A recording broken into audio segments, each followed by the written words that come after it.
Olá pessoal, eu sou o Gleidson Dantas e você está no Um Pouco da Palavra. E nesse áudio, ou nesse vídeo, eu quero tratar de mais um outro assunto muito polêmico relacionado às igrejas. E hoje vamos falar sobre a igreja e os desigrejados. Os desigrejados é um movimento que tem crescido muito entre muita gente e precisamos entender o que é esse movimento. E por que que muitos deles não querem congregar, não querem estar debaixo de uma igreja, debaixo de um líder? E muitos deles dizem que o pastor deles é Jesus. Eles falam que o pastor deles é Jesus, que eles não precisam de nenhum pastor liderando eles. E muitos falam a respeito de sistema. Do sistema. Antes de entrar nesse assunto, eu quero ir lá na palavra de Deus. Eu já deixei aqui tudo pronto aqui para eu não me atrapalhar. E deixa eu achar aqui. Aqui. Hebreus, no seu capítulo 10, melhor dizendo. Hebreus, no seu capítulo 10. No versículo, cadê? 25.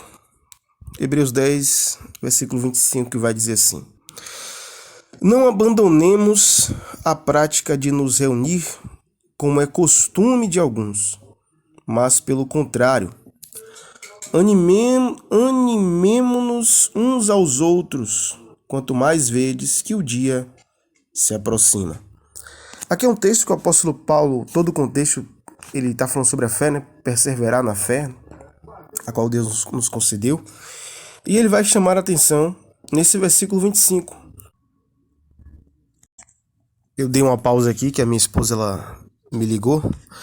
Mas ele vai nos chamar a atenção justamente nesse versículo 25.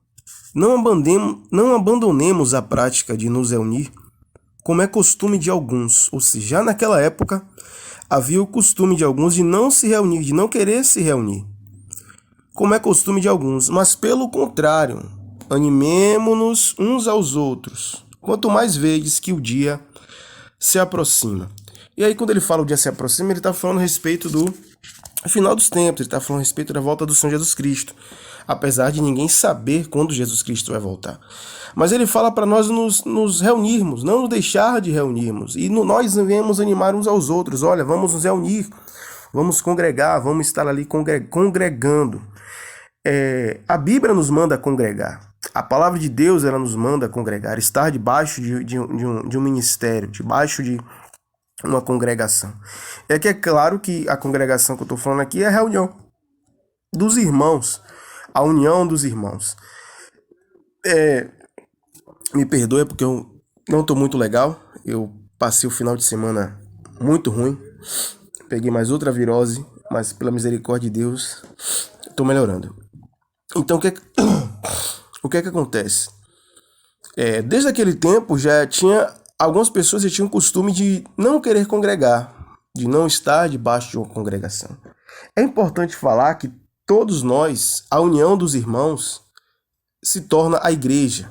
A igreja não é o templo, a igreja não é o lugar onde nós estamos ali, mas a igreja é a reunião dos membros, é a reunião dos irmãos. Nessa reunião é importante, por quê? Porque ali, quando eu me reúno com meu irmão, eu vou, junto com ele, adorar a Deus, cultuar a Deus. Junto com os meus irmãos, eu vou me fortalecer na fé, no testemunho, eu vou aprender, eu vou me preparar para a guerra, para o combate, para pregar o evangelho, para a obra missionária, para a obra evangelística. Eu vou me preparar com os irmãos para ajudar os órfãos, os necessitados. Ali nós vamos nos fortalecer na fé, na palavra. A palavra de Deus vai dizer que a fé vem pelo ouvir e ouvir a palavra de Deus. E eu só tenho como ouvir a palavra de Deus se eu me reunir com os irmãos, se eu estar com os irmãos ali, junto, compartilhando da mesma fé, admoestando uns aos outros, ensinando uns aos outros. Então, o papel da igreja, principal da igreja, é justamente a gente nos fortalecer e aprender e crescer na graça e no conhecimento de Cristo. Se eu não me reúno, se eu não congrego, se eu não quero congregar, o que vai acontecer comigo? É o meu ministério, a minha vida espiritual, ela simplesmente vai se tornar engessada.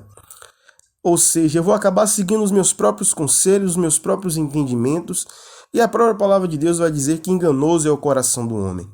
Eu vou querer aprender comigo mesmo muitas das vezes, eu vou talvez começar com o tempo me achar egocêntrico, e tem muitas pessoas que são desigrejadas, que elas se tornaram egocêntricas, elas têm o ego muito inchado, entre muitas outras coisas. Então é necessário que a igreja, que os irmãos estejam congregando. Sobre a questão do sistema, eu não quero fazer parte do sistema religioso. Querendo ou não, você e eu fazemos parte de um sistema, seja ele qual for. Tudo funciona na base de um sistema. A única coisa que eu sempre falo, eu sempre digo é o seguinte: se você está fazendo parte de um lugar onde a palavra de Deus ela não é prioridade, onde o evangelho não é prioridade, onde lá não se ouve a palavra de Deus, o evangelho de Deus verdadeiro, onde lá nesse lugar você vai ouvir sobre tudo menos o evangelho, fuja desse lugar. Se nesse lugar onde você está tem muita coisa errada, coisas envolvidas, dinheiro para lá, dinheiro para cá, fuja desse lugar. O lugar onde você deve estar é um lugar onde tem a pregação do evangelho, onde a igreja, onde o pastor, ele preza pela pregação da palavra de Deus, genuína da palavra de Deus, pela palavra de Deus que é a sã doutrina.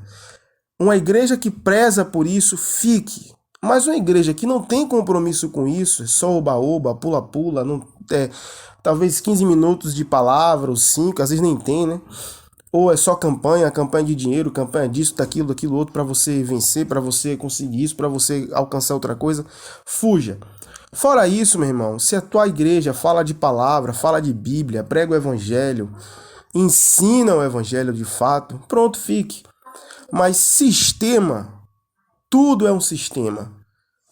Todos nós estamos debaixo de um sistema. O único sistema que nós não devemos estar no meio é o sistema corrupto, seja ele qual for, seja ele na igreja, seja ele na nossa família, seja no trabalho. Não faça parte de nenhum sistema corrupto. Tá entendendo? Porque nós vivemos debaixo de um sistema. Se você estuda, você está debaixo de um sistema. Se você ensina, você está debaixo de um sistema. Se você trabalha, você está debaixo do sistema. Só não faça parte de um sistema corrupto. Tá entendendo? Eu entendo que o sistema religioso, uma boa parte dele é corrupta. Isso não é da agora, isso desde os tempos de Cristo. Tá entendendo? Desde o tempo dos profetas. Mas eu, como luz do mundo, você, como luz do mundo, nós não nos associamos naquilo que é mal. Tá entendendo? Então, eu não quero fazer parte do sistema, não é uma desculpa para não congregar. Só mostra que você, uma pessoa que ela pensa desse jeito, ela simplesmente é egocêntrica. Ela quer que as coisas sejam da maneira dela e do jeito dela. E não é assim. Deus não nos chamou para o egocentrismo. Tá entendendo? Deus não nos chamou para caminharmos sozinhos. É bem verdade que muitas das vezes nós iremos caminhar sozinhos. Nós iremos lutar sozinhos. Nós iremos batalhar sozinhos, só nós e Deus. E Deus permite que isso aconteça para que nós venhamos buscar justamente a Deus. Porque muitas das vezes são tão apegados às pessoas que é o tempo todo correndo atrás de um, correndo atrás de outro, fala a vida, os problemas para um, para outro e não conta para Deus. E Deus permite que venham esses momentos de solidão para que a gente procure Ele, busque Ele, fale com Ele, tá entendendo? Mas nós que somos cristãos precisamos andar em comunhão uns com os outros. Mas eu sou introvertido, eu sou isso, eu sou aquilo, eu sou desse jeito, eu não consigo, a minha maneira de ser assim. Não importa, na igreja de Deus você vai encontrar pessoas de diversas formas, de diversas maneiras, pensamentos diferentes, atitudes não pecaminosas, mas atitudes diferentes da sua. E isso é normal. Eu sou uma pessoa que eu não gosto de multidão, eu não sou introvertido, mas eu não suporto multidão. Eu não suporto multidão, não gosto de multidão. Eu me estresso na rua quando eu tô andando, tem aquele monte de gente andando na minha frente, eu ando muito rápido. Ou então eu tô no shopping com meus filhos e minha esposa, aquilo começa a me irritar. Eu não gosto de multidão, mas não é desculpa para eu não estar na igreja. Na igreja tem muita gente lá. várias pessoas. Me incomoda, mas isso não é uma desculpa que eu vou dar, eu não gosto, então eu não vou congregar. Então, se nós não sabemos passar por cima das nossas dificuldades, das nossas pelejas, batalhas internas, nós simplesmente iremos, meu irmão, ser vencido por qualquer tipo de luta. Porque se nós não conseguimos vencer a nós mesmos, como vamos vencer as lutas externas? Como vamos vencer as batalhas externas? Então não é desculpa para se tornar desigrejado. Outra coisa muito importante, vale ressaltar, que no livro aqui de Timóteo, 2 Timóteo, cadê? Deixa eu ver. Pronto, aqui achei.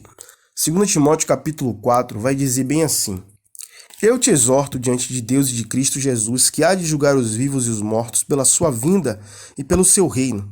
Pregue a palavra, insista, a tempo e fora de tempo, aconselhe, repreenda e exorte com toda paciência e ensino.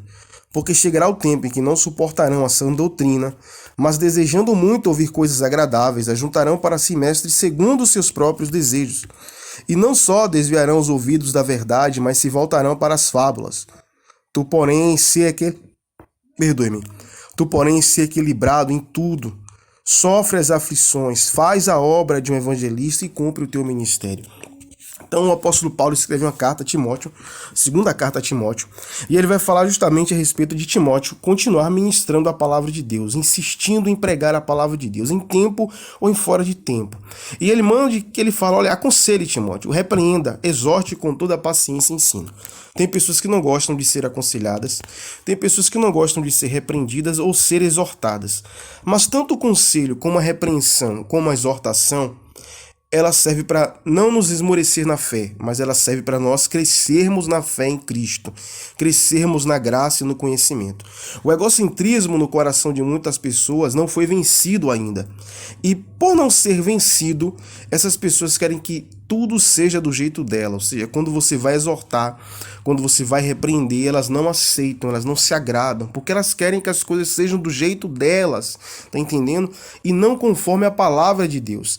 E vai dizer mais, o apóstolo Paulo diz a Timóteo que vai chegar o tempo em que as pessoas não suportarão a sã doutrina. O que é a sã doutrina? É a verdadeira palavra de Deus, é o evangelho genuíno, é a palavra verdadeira, a palavra que não se mistura, a palavra sadia, santa, a plena e pura palavra de Deus.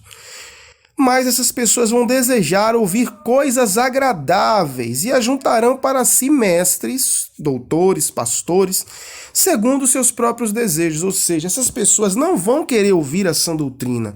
Elas não querem saber do verdadeiro evangelho. Elas não querem saber da cruz, de mudar, de ser transformado. Elas querem continuar sendo quem elas são. Elas não querem passar por transformações, elas não querem negar a si mesmo, elas querem continuar na prática, muitas vezes, do pecado, do erro, das malignidades que elas cometem, porque elas acham que é normal, elas não querem mudar. Porém, o evangelho é de mudança. O evangelho de Cristo é do negue-se a si mesmo. Então essas pessoas, por não querer mudar e continuar querendo ser quem elas são, elas vão deixar a sã doutrina de lado, elas não vão querer saber dessa questão da sã doutrina, elas vão querer procurar, vão querer ouvir coisas que agrade o coração delas. Isso aí é demais, isso aí tem, em todo lugar tem isso, pessoas que querem ouvir coisas agradáveis, tá entendendo? Elas só querem ouvir aquilo que agrade o coração dela. Elas vão ajuntar para si, ou seja, elas vão procurar pastores, líderes que preguem aquilo que elas querem ouvir, que incentive ela no caminho que ela está, no caminho errado, no caminho do pecado. Ou seja, ajuntarão para si mestres segundo os seus próprios desejos. E não só vão desviar os ouvidos da verdade, não vão querer ouvir a verdade, eles não querem saber da verdade, porque a verdade dói, a verdade machuca, mas a verdade transforma. Se eu fui transformado foi porque eu fui confrontado com a verdade, me deixei ser confrontado com a verdade, aceitei a verdade e fui transformado por isso. Tá entendendo? Mas elas não querem ser transformadas, então elas vão rejeitar a verdade e elas vão se voltar ao que? Às fábulas, às mentiras, ao engano, às fantasias. Elas vão se prender naquilo que de fato não é vida, que não transforma, que não liberta. Então, muitos desigrejados estão desigrejados por conta disso. Eu não quero saber da sã doutrina, eu não quero saber de negócio de transformação, do negue-se a si mesmo, eu quero continuar na prática que eu estou vivendo, mas eu quero Deus. Então eu vou procurar um outro tipo de Deus, eu vou procurar um outro lugar onde me aceitem do jeito que eu sou, onde me aceitem da maneira que eu sou e eu continue vivendo dessa maneira. A igreja, ela aceita todo mundo. A igreja entra todo tipo de pessoa. A gente recebe todo tipo de pessoa. Porém, nós não deixamos de pregar a verdade do evangelho. A verdade do evangelho é transformação e mudança. Tá entendendo? Nós não deixamos de pregar isso. Você entra como você está, mas você não deve permanecer do jeito que você está. Porque senão não seria evangelho. O evangelho transforma, o evangelho é de regeneração, o evangelho de Cristo é de transformação, de mudança, de conversão, do negue-se a si mesmo, tá entendendo? Só que essas pessoas, elas não querem isso. Então, por não aceitarem isso, elas se afastam da sã doutrina, elas não querem saber de igreja, elas vão para esse movimento desigrejados. Eles cultuam nas suas próprias casas, às vezes se reúnem nas praças, tá entendendo? Mas eles procuram congregar na sua própria casa, no seu próprio lugar. É claro que nós devemos orar. A minha maior intimidade que eu tenho na minha casa, é orando na minha casa. Quando Deus ele fala comigo, ele fala diretamente comigo na minha casa, tá entendendo? Eu preparo as minhas pregações na minha casa, tá entendendo? Mas isso não tira o fato de que eu tenho que congregar, que eu tenho que estar na igreja, tá entendendo? Elas oram na casa delas, eu sei disso porque eu conheço pessoas assim, oram em suas casas, oram dentro dos seus lares, mas elas não congregam. E a consequência disso é uma morte espiritual, é um esfriamento espiritual, é justamente abraçar coisas que antes para eles eram errado e agora já não é mais errado, porque a concepção vai mudando, você não está mais fazendo parte do corpo, e se não faz mais parte do corpo de Cristo, que é a igreja, é a comunhão dos irmãos, logo você vai se afastando daquilo que é a fé de Cristo em nossas vidas. Tá entendendo isso? Então, é totalmente prejudicial o descomprometimento com a casa de Deus, de estar congregando. Agora tem um outro lado também. Qual é o outro lado? O outro lado é a questão da religiosidade. Por isso que eu digo que a religiosidade é problemática, tá entendendo? A religiosidade, ela traz um problema nas nossas vidas muito grande. Por quê? A religiosidade nada mais é também do que eu sempre digo, que é a idolatria de si mesmo. Você idolatra alguma coisa, você idolatra a si mesmo, a religião, os dogmas e tudo, e você esquece da liberdade que Cristo ele simplesmente nos concedeu. Repare que todo homem que é religioso, ele pratica, ele vai querer demonstrar para as pessoas sempre a vaidade dele, sempre o ponto de vista dele, o achismo dele, o egoísmo dele.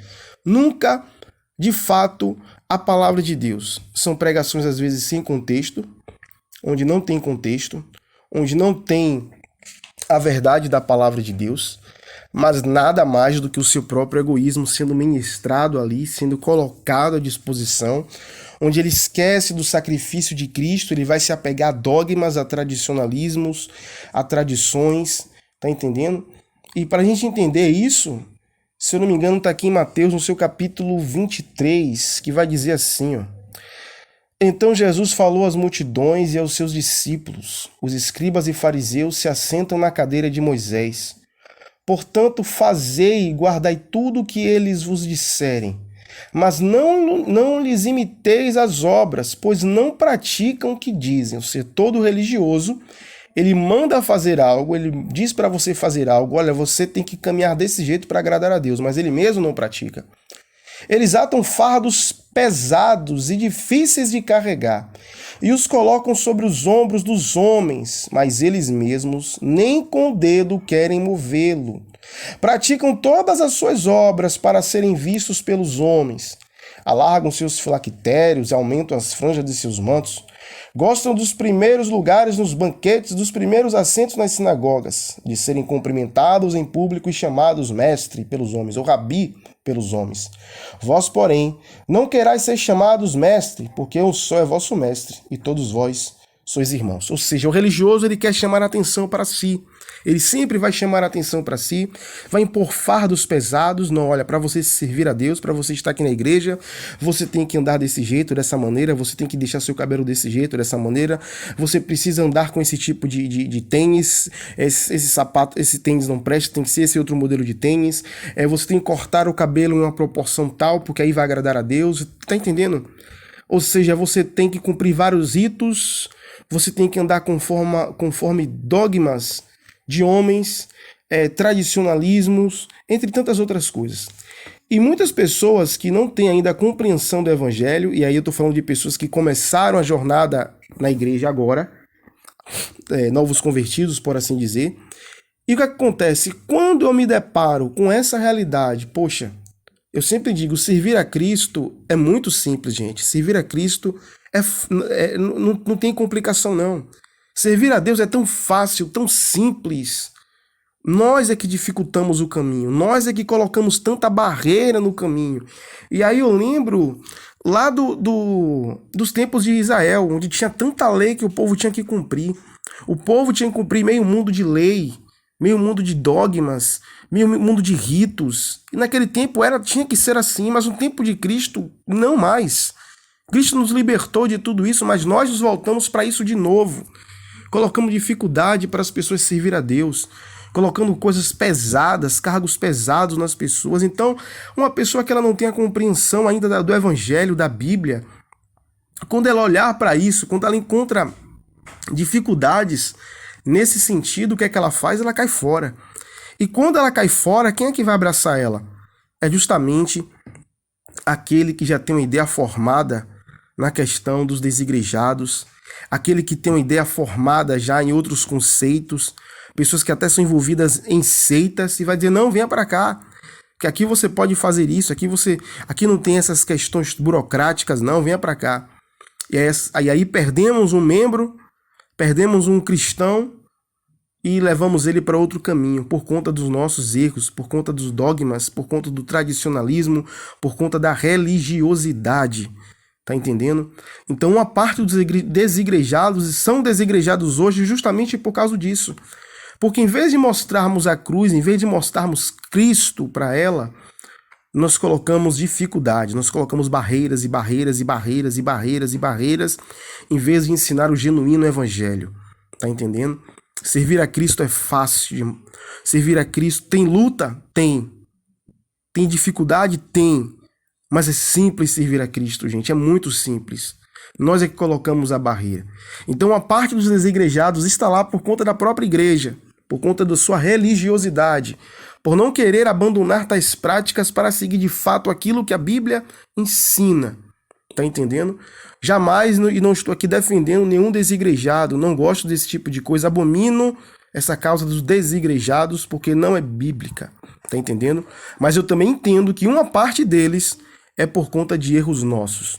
Voltando também lá, indo agora, né, para 1 Coríntios, no seu capítulo 11, vai falar uma coisa muito importante. No 1 Coríntios, capítulo 12, na realidade, capítulo 12, versículo 12, no prefácio está dizendo assim, ó, a unidade dos membros no corpo.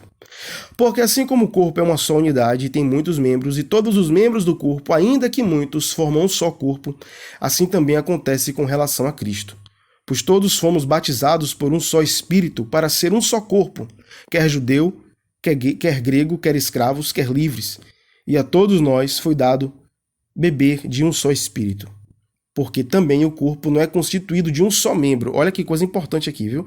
Porque também o corpo não é constituído de um só membro, mas de muitos. Ou seja, o corpo de Cristo não é só eu. Olha, é a união de membros. Se o pé disser, não sou mão, e portanto não faço parte do corpo, nem por isso deixará de ser do corpo. E se a orelha disser, não sou olho, e portanto não faço parte do corpo, nem por isso deixará de ser do corpo. Se o corpo todo fosse olho, onde estaria o ouvido? Se o corpo todo fosse ouvido, onde estaria o olfato? Mas na realidade, Deus colocou os membros no corpo, cada um conforme quis. E se todos fossem um só membro, onde estaria o corpo? Portanto, há muitos membros, mas um só corpo. E o olho não pode dizer à mão, não tenho necessidade de ti, nem ainda a cabeça pode dizer aos pés, não tenho necessidade de vós. Pelo contrário, os membros do corpo que parecem ser mais fracos são essenciais. E os membros do corpo que consideramos menos honrados, nós os vestimos com mais honra. E o que em nós não... E os que em nós são vergonhosos, vestimos com dignidade especial. Ao passo que os membros mais apresentáveis não têm necessidade disso. Mas Deus formou o corpo de tal maneira que concedeu muito mais honra ao que tinha falta dela, para que não haja divisão no corpo, mas para que os membros tenham igual cuidado uns pelos outros. E esse cuidado uns pelos outros, meu irmão, eu não tenho como ter se eu estou sozinho, se eu não faço parte de um corpo. Se um membro sofre, todos os outros sofrem com ele. E se um membro é honrado, todos os outros se alegram com ele. Vós sois o corpo de Cristo e individualmente membros desse corpo. Na igreja, na comunhão, Deus designou alguns primeiramente apóstolos, em segundo lugar profetas, em terceiros mestres, depois os que realizam milagres, depois os que têm dons de curar, os que socorrem, os outros, os que administram e os que falam variedades de língua. Acaso são todos apóstolos? São todos profetas? São todos mestres? Todos realizam milagres? Todos têm dom de curar? Falam todos em línguas? Todos as interpretam? Procurai com zelo os melhores dons. Ele termina aqui falando a respeito dos dons, mas ele está falando literalmente sobre a unidade no corpo. Ou seja, precisamos estar em um corpo. Precisamos estar em união, em comunhão. Sem essa comunhão, sem essa união, meu irmão, não tem como eu ir para frente, não tem como eu prosseguir. É impossível para mim conseguir. Você está entendendo? Então é importante que a igreja, assim, ela esteja reunida, os cristãos se reúnam. No tempo de calamidade, no tempo de perseguição, no tempo da Inquisição Romana, os cristãos se reuniam, aquela reunião fortalecia eles a prosseguir a caminhada. Aquela reunião ajudava eles a prosseguir na luta, na batalha pela evangelização, pela obra missionária. Sem isso, sem essa reunião deles, tá entendendo? Não teria igreja, não existiria eu aqui falando, dando estudo, falando a respeito disso para vocês. Então é necessário sim a comunhão dos irmãos, é necessário sim congregar, tá entendendo? É necessário congregar, devemos animar uns aos outros e não fazer como alguns que se afastam. É claro que tem vezes que a gente está muito cansado, está muito fadigado, eu entendo, eu também fico assim às vezes, tá entendendo? Mas jamais devemos deixar de congregar, jamais devemos deixar de ter a comunhão com os irmãos. Independente dos seus problemas internos e externos, a igreja é a comunhão, é a união dos irmãos em busca a Deus, em adoração a Deus, em culto a Deus, em admoestação, em exortação, em ensino, em crescimento espiritual e em união para a preparação para a batalha lá fora, que é a obra missionária, que é a obra evangelística, que é ajudar os órfãos, os necessitados, as viúvas, tá entendendo? A igreja, as pessoas precisam entender essa importância da igreja, a importância da comunhão com a igreja e entender que temos que passar por cima de muitas coisas para vencermos. Assim como eu tenho meus problemas, várias pessoas têm seus problemas, mas quando nós estamos ali unidos, nós esquecemos desses problemas. Tá entendendo? Eu espero que vocês tenham entendido um pouco disso. Então entenda que o projeto, eu não sei nem como é que eu posso chamar isso, ou uma seita, não sei, de desigrejados não é bíblico, jamais foi bíblica, tá entendendo? Teve etapas da história que tinham pessoas que conheceram o evangelho, mas não tinham ainda igreja. E o que é que mantiveram essas pessoas de pé? A fé que elas receberam em Cristo Jesus.